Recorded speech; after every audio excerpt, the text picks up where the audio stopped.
Welcome to Anews. I'm Omer Taslim, and you're watching Turkey's Diplomacy.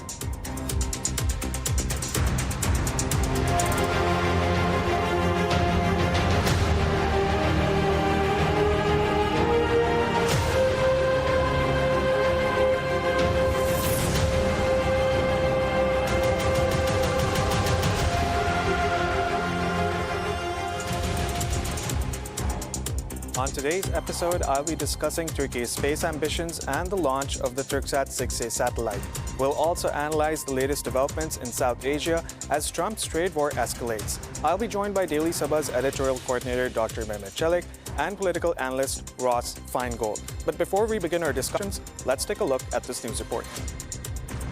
En az 15 yıl hizmet verecek Türksat 6A ile birlikte Türksat'ın işlettiği haberleşme uydularının sayısı 6'ya, uzaydaki uydularımızın toplam mevcudu da 10'a yükselmiş oluyor. Jeosenkron yani yer sabit özelliği taşıyan yeni haberleşme uydumuz, televizyon yayıncılığı başta olmak üzere acil durum haberleşmesi hizmetlerini de geniş bir kapsama alanında sunacak. Haberleşme uyduları gibi teknolojilerin dışa bağımlı olmadan üretilmesi milli güvenliğimiz açısından son derece mühimdir. %80'in üzerinde yerlilik oranıyla 84 yerli ekipman kullanarak geliştirdiğimiz Türksat 6A ile birlikte Türkiye kendi haberleşme uydusunu üretebilen 11 ülkeden biri konumuna yükseldi. Değerli misafirler, yerli ve milli haberleşme uydumuzla Türksat'ın hizmet verdiği alan Hindistan, Tayland, Malezya ve Endonezya'yı da kapsayacak şekilde daha da genişleyecek. Uydularımızın dünya genelinde ulaştığı nüfus 3,5 milyardan 5 milyara yükselecek. Bugün de dünya büyük bir dönüşümün arefesinde gümrük tarifeleri netleşmeleriyle birlikte küresel ticaretin kuralları kökten değişiyor. Mevcut krizler çözülemediği gibi her gün yeni bir gerilime uyanıyoruz. Uluslararası sistem Gazze'deki soykırımla birlikte itibarını iyice kaybetti. Batı dünyası ve kurumları eski etkinliğini tamamen yitirmiş durumda. Yapay zeka teknolojilerinin nereye varacağını kimse kestiremiyor. Yani eski sistem hızla yıkılırken yerine ne konacağını tam olarak kimse kestiremiyor. Türkiye'nin ismi bölgesinin bir kutup başı olarak her platformda daha fazla zikrediliyor. Welcome back to the program. Today, joining us on the program is Mehmet Çelik. He's not with us in the studio today, but he's joining us from Skype. We'll be discussing the launch of the Türksat 6A and Turkey's space ambitions. Dr. Mehmet Çelik, welcome to the program. Thank you, Omar. Sorry I'm not in the studio today, but I'm very present in the show. One way or the other, we have you connected, Mehmet Çelik. Thank you for being with us. Now, Mehmet, let's talk about the Türksat 6A satellite, which was launched on Monday. We just saw this news report where President Erdogan says that this puts Turkey in another special race of countries who are able to launch their domestically made satellites. How important has this launch been for the Turkish government and for the Turkish people?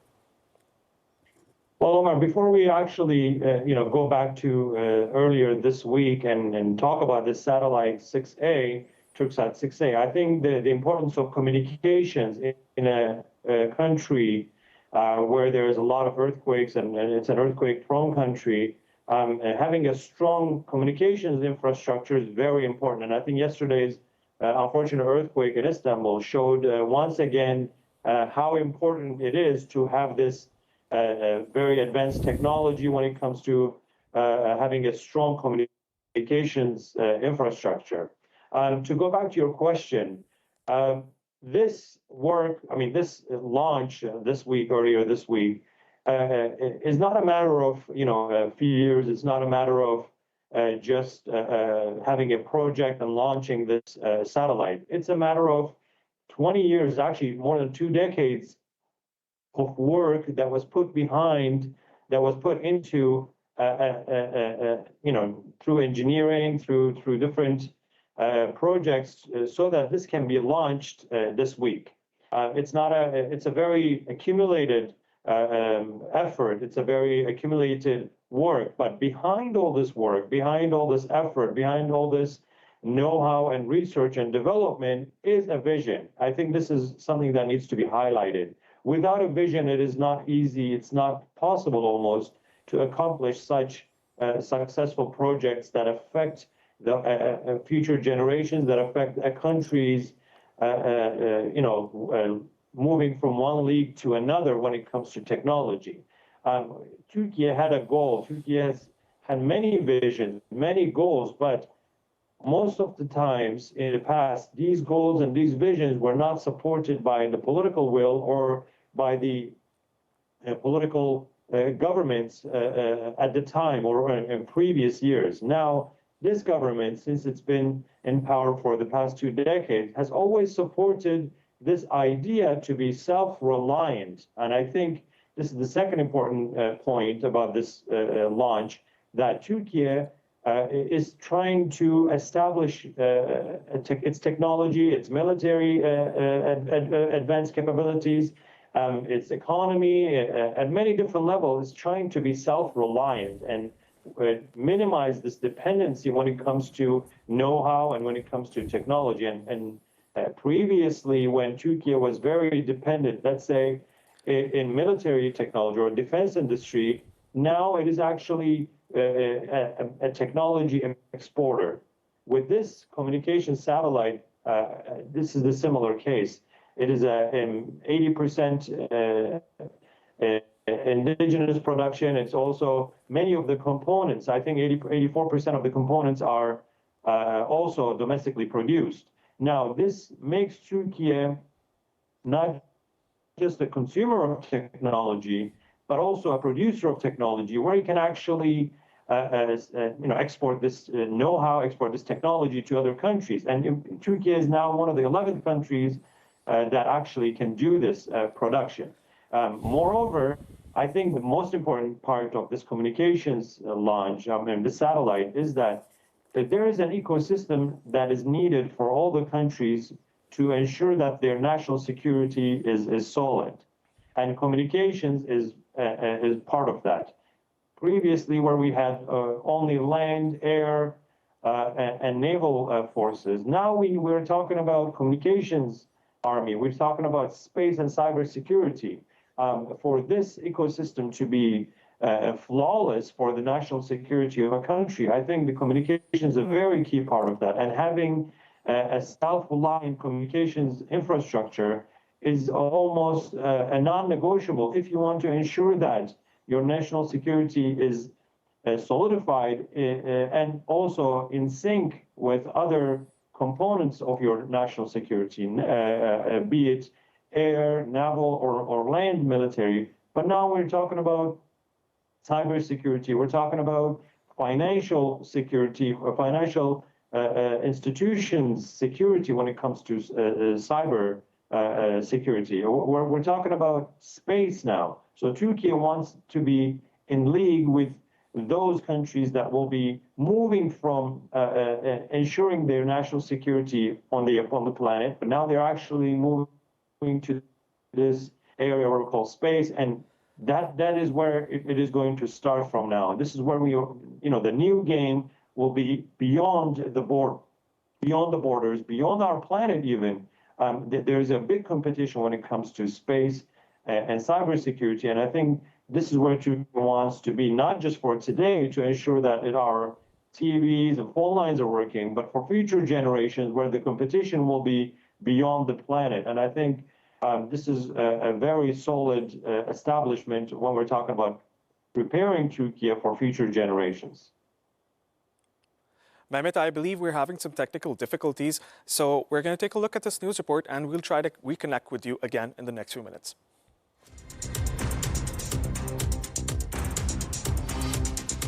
En az 15 yıl hizmet verecek Türksat 6A ile birlikte Türksat'ın işlettiği haberleşme uydularının sayısı 6'ya, uzaydaki uydularımızın toplam mevcudu da 10'a yükselmiş oluyor. Jeosenkron yani yer sabit özelliği taşıyan yeni haberleşme uydumuz, televizyon yayıncılığı başta olmak üzere acil durum haberleşmesi hizmetlerini de geniş bir kapsama alanında sunacak. Haberleşme uyduları gibi teknolojilerin dışa bağımlı olmadan üretilmesi milli güvenliğimiz açısından son derece mühimdir. %80'in üzerinde yerlilik oranıyla 84 yerli ekipman kullanarak geliştirdiğimiz Türksat 6A ile birlikte Türkiye kendi haberleşme uydusunu üretebilen 11 ülkeden biri konumuna yükseldi. Değerli misafirler, yerli ve milli haberleşme uydumuzla Türksat'ın hizmet verdiği alan Hindistan, Tayland, Malezya ve Endonezya'yı da kapsayacak şekilde daha da genişleyecek. Uydularımızın dünya genelinde ulaştığı nüfus 3,5 milyardan 5 milyara yükselecek. Bugün de dünya büyük bir dönüşümün arefesinde gümrük tarifeleri netleşmeleriyle birlikte küresel ticaretin kuralları kökten değişiyor. Mevcut krizler çözülemediği gibi her gün yeni bir gerilime uyanıyoruz. Uluslararası sistem Gazze'deki soykırımla birlikte itibarını iyice kaybetti. Batı dünyası ve kurumları eski etkinliğini tamamen yitirmiş durumda. Yapay zeka teknolojilerinin nereye varacağını kimse kestiremiyor. Yani eski sistem hızla yıkılırken yerine ne konacağını tam olarak kimse kestiremiyor. Türkiye'nin ismi bölgesinin bir kutup başı olarak her platformda daha fazla zikrediliyor.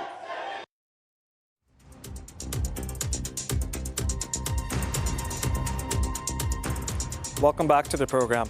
Mehmet, we've luckily restored our connection. Now let's get back to the second question, Mehmet. I wanted to ask you about Turkey's new spaceport that's being built in Somalia. But let's talk about the few achievements that Turkey has made over the last few years. Now, in 2021, we saw Erdogan revealing the National Space Program. And over the last few years, Turkey has built its own indigenous aircrafts, for example, Bayraktar, there's the Hurjet, there's Khan. And, you know, we also saw Alper Gezer Avcı, who was the first Turkish individual to go to the ISS. And, you know, these things tell us a lot about Turkey's successes in the last few years. Now, when we talk about this spaceport in Somalia, tell me about this spaceport, Mehmet. This is supposed to create jobs for the local economy as well. And, you know, when we think about the global space market, it's worth over $500 billion. So what is Turkey trying to do with this new spaceport in Somalia? I think we need, if we look at a broader picture, Omar, this is something that I think needs to be mentioned here. Previously, let's say two decades ago, when a university student would say that I want to study aerospace engineering or something related to space, something related to aviation, you know, there was almost no jobs where they could actually put this education into or where they could utilize their diploma. There was no jobs, and people would say, you know, what are you going to do with this diploma when you study? Now, Turkey has moved from that stage to a level where it is competing with global players when it comes to drone manufacturing, when it comes to space engineering, when it comes to many different areas that it requires high-tech know-how. Because of this vision that we talk about in the previous answers, and the political will that supports this vision and supports these initiatives, Turkey has moved up many different levels to a league where it actually produces not only for its own consumption, but it produces technology for exporting, especially with the very famous Turkish drones that are very sought after in the global market. Now, we talk about Somalia. Turkey and Somalia have very strong relations when it comes to geopolitics, but when it also comes to how Turkey helped rebuild Somalia in the post-conflict period, beginning with the 2011 when there was a huge famine and President Erdogan was one of the very, pretty much the only foreign leader that actually went there and visited the country. At the time, Turkey started with humanitarian aid to Somalia, but eventually this relationship was, built later on through development cooperation, through rebuilding institutions in the country. Turkey supports Somalia at many different levels, but that relationship has evolved not only for Turkey to have this leverage over or influence in Somalia, but it also helped Somalia to rebuild itself. Now, this footprint in Somalia helped also Turkey reestablish itself in the continent in general. And I think that relationship, of course, it differs from country to country in Africa. So we cannot say, Africa and Turkey relations because it's a very diverse continent. But nevertheless, I think this relationship in Somalia and the exemplary win-win mutually beneficial relationship helped solidify Turkey to have a footprint in other countries. So Africa is an area where the global competition is very, very high right now. Previously, there was basically a colonial approach to Africa where Turkey's new footprint there, because it doesn't have a colonial baggage, it helps it actually be able to compete with the traditional donors in the country, in the continent. So this space program, on the other hand, is a reflection of this, Turkey not just being confined to within its borders, just to a player in its region, but Turkey's aim is to become a global player at many different levels. And I think seeing that the future will be in space, that competition is in space, Turkey is highly investing in these initiatives and these projects. And there is a strong political will that supports this. This is why we have, very successful drones operating in different parts of the world. This is why Turkey is able to, build its own aircraft. One of the very few countries that's able to do that, the 5th generation Kaan, which is, being built right now by Turkey. This is why Turkey is able to send an astronaut to space at this point. This is why Turkey launched this Türksat 6A, which is one of the 11 countries, as I mentioned, globally that can actually produce its own satellite system. So this scene and making sure that you establish a future today without waiting the future for the future to come, I think it is not only makes Turkey a very competitive country globally and internationally when it comes to having a powerful communication infrastructure or having a powerful army, but at the same time, and I think one of the very important factor here is that Turkey is instilling hope and a brighter future for the coming generations, where they can see that the education that they can get in this country or abroad, they can put it in projects in their own country. They can use this know-how, this knowledge, or this, having this enthusiasm about a future within their own borders, working in their local projects, rather than going outside their borders and seeking to find jobs and using this know-how or this enthusiasm elsewhere in countries that compete with Turkey. So I think, we talk about Technofest, maybe our viewers know about that, But this technology and aviation festival draws attention of millions of young people, students, and from different ages. Before, we didn't have this enthusiasm about these initiatives because political will was not able to support these projects.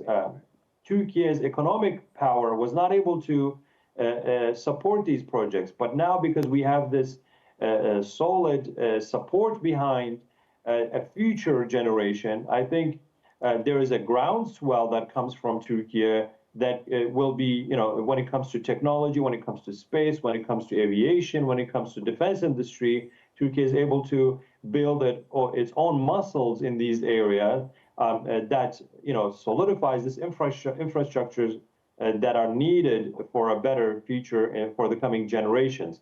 And I think, it's very important that we see not only, we don't try to, of course, Turkey will try to build this defense industry, but I think seeing beyond that for communications, for cybersecurity, and making more investments in the areas related to space, it is something that will be required if Turkey wants to maintain this aim to be one of the key players internationally.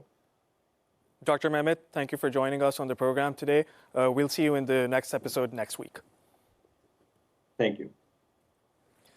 That was Daily Sabah's editorial coordinator, Dr. Mehmet Çelik, who joined us from Istanbul via Skype. Now we're going to move on to the second part of the program, and we'll be talking about a few more topics related to Asia. But before that, let's take a look at this news report. The president does, and really the entire team does.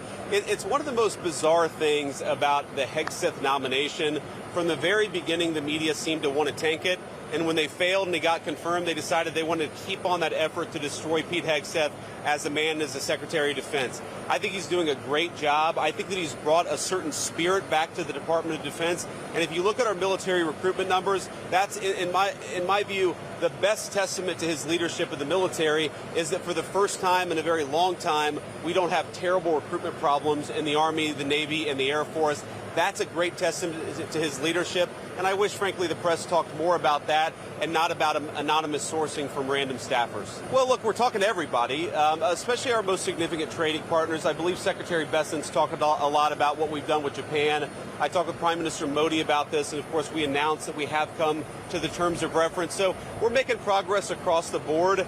It's a little bit too early to prejudge to say what any of these deals is going to look like. But I think the fundamental thing that the president has said is, look, global trade has become fundamentally imbalanced. The American taxpayer and the American nation has become the piggy bank for the entire world. We absorb the world's producer surplus, but that's bad for American workers, it's bad for American exporters, and it's something the president ran on stopping, and I think that he's making great progress in stopping it early on in this second term.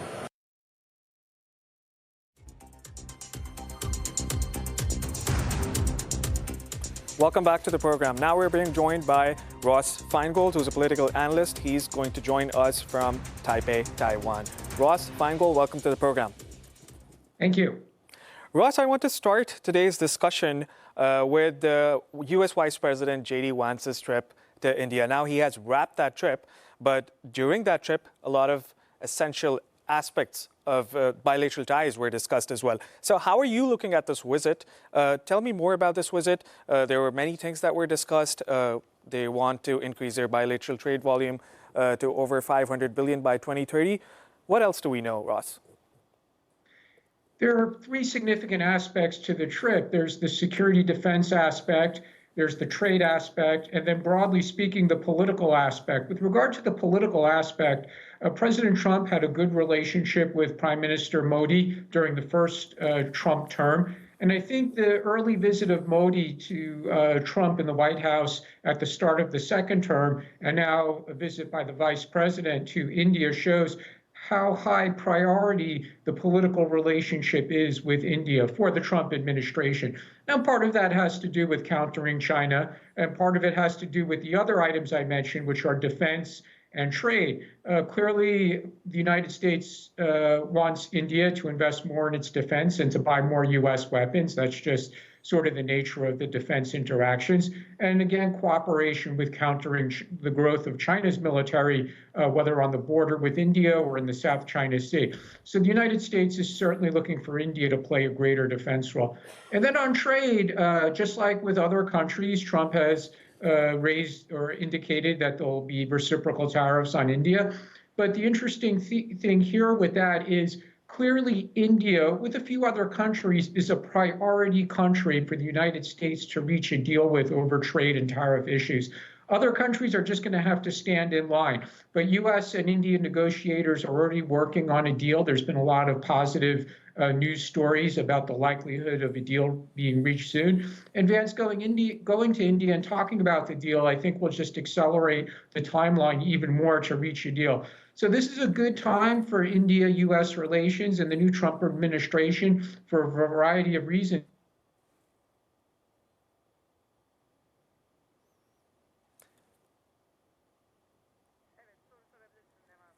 Ross, I want to add to your answer. Tell me about the influence that China has right now over India. They've been at odds over many different things, and now China is taking new steps. China is looking towards other countries, for example, South Korea, Japan, and other countries in the region, for example, Vietnam. We saw through President Xi Jinping's visit to Vietnam, Cambodia, and Malaysia that China is trying to, increase its role in that area. How do you look at those developments? How do you look at the latest visit? Certainly, India is concerned about China's moves along the shared border. They almost came to a war. They had a minor or some would say a major skirmish in 2020. So the security issues are quite touchy at the moment between India and China. India also doesn't like Chinese influence among neighboring countries in South Asia, whether that's Nepal, Bhutan, Bangladesh, Sri Lanka, and of course Pakistan, which has long had a close relationship with China. And then on the waters in the Indian Ocean or the South China Sea, India and China are both competing for influence as well. With regard to the Southeast Asian nations, the ASEAN countries, where Xi Jinping just visited 3 of those 10 countries, certainly it's another area where India and China are competing for influence. I think many of the ASEAN countries have good relationships with India. They want India to play a balancing role in the region as well. So they welcome a more assertive India. For example, countries like Singapore, the Philippines, I think they'd be very eager to see India play a more assertive role in the South China Sea or in Southeast Asia. Ross, obviously, we're always condemning terrorism, and there was a recent attack in Kashmir a few days ago. Now, J.D. Vance, when he was leaving India, he said that the United States supports India in its, over the Kashmir issue. So how are you looking at this issue? Obviously, China is involved as well, and now there are tensions. Tensions are growing between India and Pakistan. How are you viewing the latest developments from Kashmir? I think there's a lot of behind-the-scenes assistance or cooperation between the United States and India on anti-terrorism. Intelligence sharing, for example, would be one way that the two countries cooperate in a discreet manner. That's not really part of the public discussion. But when it comes to incidents like this, and frankly, when it comes to India's governance in Kashmir, if the audience recalls a couple of years ago, India ended the autonomy that Kashmir had and now directly governs Kashmir from the central government in New Delhi. The Trump administration is going to be very, very supportive of that. So I don't think we'll see any criticism coming from the Trump administration as to how India governs Kashmir. And that's greatly appreciated by the government in New Delhi. Ross, since we're talking about trade, I want to ask you, this week, the chief Japanese trade negotiator was in the United States, but that agreement did not pan out. No agreement was reached, and, tariffs are still there. But, when we're talking about Japan, we've seen that Japan has never had a trade deficit. There has always been a surplus. And, look at Japan, look at the companies it has, the world's top automakers, the world's top electronics developers. How are you looking at that trade deal? Do you believe that the Trump administration is going to strike a deal with the Japanese side? I think it's highly likely that there'll be a deal between Japan and the United States, and that's why they're talking. So, like a small number of other countries, clearly Japan is a priority country for the Trump administration, given the size of the trade relationship, long-running issues with non-tariff trade barriers for U.S. products and services trying to enter the Japanese market. So the threat of the reciprocal tariffs seems to have forced Japan to be willing to make concessions to the Trump administration. But it's not a surprise that they didn't reach an agreement in the first round or two of talks. They're dealing with a very large agenda and very complex issues. But I'm optimistic that Japan is a priority for the Trump administration, and they will reach a deal and it will be among the first deals that the Trump administration reaches. Clearly, Prime Minister Shigeru Ishiba is willing to make concessions to the Trump administration. Ross, let's take a look at what at a deal that was being decided between China, South Korea, and Japan. They were in talks to start free trade, to establish a free trade agreement. Do you believe that since there's so many tariffs being imposed by the United States, these countries can stick together and strike a deal? But at the same time, we do have to look at their historical differences. They've had tensions in the past, they've had problems. So, do you believe that if these three countries can come together, they could form a new trade group that could, have potentially a great economic impact? It's clear that South Korea and Japan are eager to maintain their trade with China, no matter what kind of pressure they get from the United States on that issue. China is an important market for South Korean and Japanese companies. It's a market where they sell domestically manufactured products to. They also have a lot of investments in China where South Korean and Japanese companies manufacture in China for export to other locations, even though some of that manufacturing has moved in recent years to places like Vietnam, Malaysia, and even India. But the economic relationship or the call from the business sector in South Korea and Japan clearly is in favor of maintaining a positive trade and economic relationship with China. And China sees the political value of that. So China is a willing partner. China is basically saying, well, if Japanese and South Korean companies want to do business with us, that's great for China and for China's influence in this part of the world. So they do make for natural partners when it does come to trade, and I think the United States might put some pressure on Japan and South Korea, but those two countries are going to be reluctant. Of course, when it comes to South Korea, we still have to wait for their upcoming presidential election, and then we'll know in a more clear way what kind of relationship South Korea wants with China. Yeah, Ross, of course there are problems, internally as well. China is having issues with Taiwan. There's a presidential election in South Korea. Japan has been involved in so many political troubles over the last few weeks, months, and even years. Now, I want to ask you, there are trade groups. For example, there's BRICS, there's ASEAN, and then, if you compare it with the European Union, that's another bloc. Do you believe that all these sides could, in the future, obviously with what's going on right now, that won't be possible, but in the future, all these countries, Asian countries, join forces and, become like the European Union? Do you think that could be a possibility over the next few years? At the moment, there's the Regional Comprehensive Economic Partnership, or RCEP, which is the 10 ASEAN countries and most countries in Northeast Asia as well. The one country that pulled out of that negotiation really towards the end of the negotiations and hasn't joined the agreement is India. So India is a missing partner from RCEP. But when it comes to trade, the ASEAN and Northeast Asian countries, plus Australia and New Zealand, they're already bound together in the RCEP. And then some of those countries are also in the CPTPP trade agreement, which China is not a member of at the moment, but they've applied to be a member of, as has Taiwan. So they're already regional trade blocs. But are we ever going to see the political integration in Asia that the European Union has in Europe? I think for now, the answer to that is definitely not. The differences among the countries are so large. They don't really have a history of any kind of political integration, notwithstanding that they have ongoing economic integration. So I think a political relationship similar to the EU is just not going to happen here in East and Southeast Asia. Ross, on the 30th of April, Vietnam is going to celebrate the 50th anniversary of the war. Now, the Trump administration has informed his diplomats, even the American ambassador in Hanoi, to not attend those events.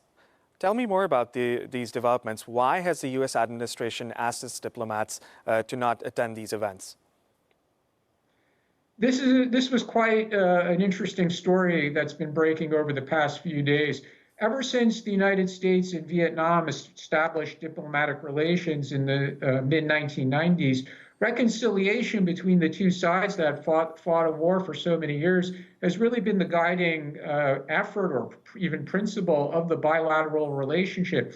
In recent years, the security and trade relationship has also expanded greatly. This is generally speaking, it's a very positive relationship. Even when it comes to human rights concerns in Vietnam, the United States is relatively quiet because it's looking to Vietnam to play a counterbalancing role to China, especially in the South China Sea. And Vietnam also serves as a manufacturing location to persuade American companies to move out of China. I think the Trump administration probably just felt a little uncomfortable having American diplomatic representation at events which are basically marking the end of a war that the United States was on the losing side of. So I think for the Trump administration, having diplomats attend an event that's really marking a loss for the United States, they probably felt that was a little weird and decided that it simply was not appropriate.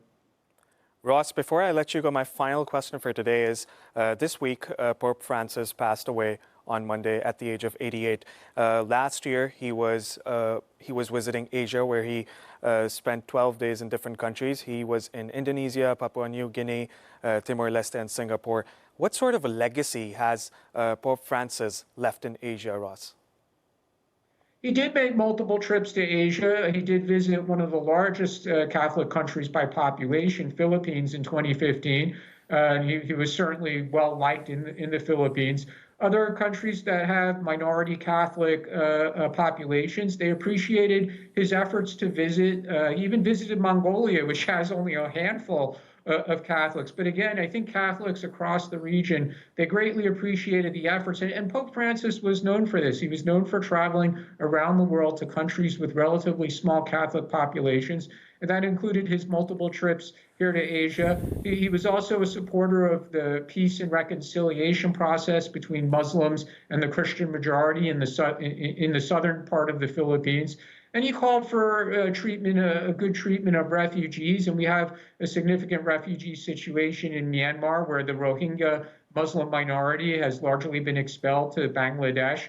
So he took an interest in these humanitarian issues, including in East Asia. So I think he was relatively well liked by politicians in this part of the world, as well as by Catholic believers in this part of the world as well. Political analyst Ross Feingold, thank you so much for joining us from Taipei today. It was an interesting conversation that we had with you today. Thank you. This concludes today's edition of Turkey's Diplomacy. As global dynamics evolve rapidly, Turkey's strategic initiatives and foreign policy decisions continue to shape its role on the world stage. Thank you for joining us. We'll be back soon after deeper perspectives on the developments that shape our world.